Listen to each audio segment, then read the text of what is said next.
ಅಮೇರಿಕನ ನೋಡಬೇಕು ಅಂದರೆ ಕ್ರಿಸ್ಮಸ್ ಮತ್ತು ನ್ಯೂ ಇಯರ್ ಟೈಮಲ್ಲಿನೇ ತುಂಬ ಚಂದ ನೋಡಲಿಕ್ಕೆ. ಯಾಕೆ ಅಂತಂದರೆ ಈ ಕ್ರಿಸ್ಮಸ್ ಟೈಮಲ್ಲಿ ಇಡೀ ಅಮೇರಿಕದ ಪ್ರತಿ ಮನೆಗಳ ಮುಂದೂ ಕೂಡ ಎಷ್ಟು ಚೆನ್ನಾಗಿ ಡೆಕೋರೇಟ್ ಮಾಡಿರ್ತಾರೆ. ಜೊತೆಗೆ ಈ ಸಲ ವಿಶೇಷ ಏನಂದರೆ ಕಾರು ಟ್ರಕ್ಗಳು ಕೂಡ ಇದೇ ಥರ ತುಂಬಾ ಫುಲ್ ಟ್ರಕ್ ತುಂಬ ಲೈಟ್ ಹಾಕಿ ತುಂಬ ಚೆನ್ನಾಗಿ ಡೆಕೋರೇಟ್ ಮಾಡ್ಕೊಂಡು ಇಡೀ ಬೀದಿಗಳಲ್ಲಿ ತುಂಬ ಸುತ್ತರಿತಿದ್ವು ಅಂತ ಅನಿಸುತ್ತೆ.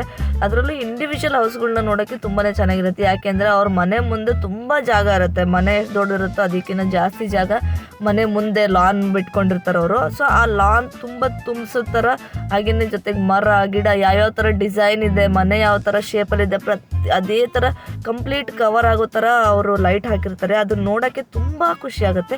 ಜೊತೆಗೆ ಏನು ಈ ಕ್ರಿಸ್ಮಸ್ ಮತ್ತು ನ್ಯೂ ಇಯರ್ ಟೈಮಲ್ಲಿ ಯಾವ್ಯಾವುದು ಸ್ಪೆಷಲ್ ಇರುತ್ತೋ, ಈ ಸ್ಯಾಂಟಾ ಕ್ಲಾಸು, ಸ್ನೋ ಬೀಳುತ್ತೆ, ಸ್ನೋ ಮ್ಯಾನು, ಈ ಥರ ಕ್ಯಾಂಡೀಸ್ ಕೊಡ್ತಾರೆ. ಸೊ ಈ ಥರ ಎಲ್ಲ ಕ್ಯಾರೆಕ್ಟರ್ಗಳನ್ನ ಹೊರಗಡೆ ಹಾಕಿ ಅದಕ್ಕೆಲ್ಲ ಲೈಟ್ ಹಾಕಿ ಹೊರಗಡೆ ಡೆಕೋರೇಟ್ ಮಾಡಿರ್ತಾರೆ. ಅದನ್ನು ನೋಡೋಕ್ಕೆ ತುಂಬ ಖುಷಿ ಆಗುತ್ತೆ. ಆ್ಯಕ್ಚುಲಿ ಈ ವಿಂಟರಲ್ಲಿ ನಮಗೆ ಮನೆಯಿಂದ ಹೊರಗೆ ಬರೋಕ್ಕೆ ಆಸೆ ಇಲ್ಲದ್ರೂ ಕೂಡ ಅಟ್ಲೀಸ್ಟ್ ಇದನ್ನು ನೋಡಬೇಕು ಅಂತನಾದರೂ ನಾವು ಮನೆಯಿಂದ ಹೊರಗೆ ಬರ್ತಿರ್ತೀವಿ. ಈ ಅಂದ ಚಂದ ಈಗ ನಮ್ಮೂರಲ್ಲೆಲ್ಲ ಹೆಂಗೆ ಜಾತ್ರೆಗಳಿದ್ದಾಗ ದೇವಸ್ಥಾನದ ಬೀದಿಗಳೆಲ್ಲ ಎರಡು ಬದಿಗೆ ಹೆಂಗೆ ಲೈಟ್ ಹಾಕಿ ಇಡೀ ಜಾತ್ರೆದು ಫೀಲಿಂಗ್ ಇರುತ್ತಲ್ಲ, ಅದೇ ಥರ ಅನಿಸುತ್ತೆ ಇಲ್ಲಿ ಹೋಗ್ಲಿಕ್ಕೆ.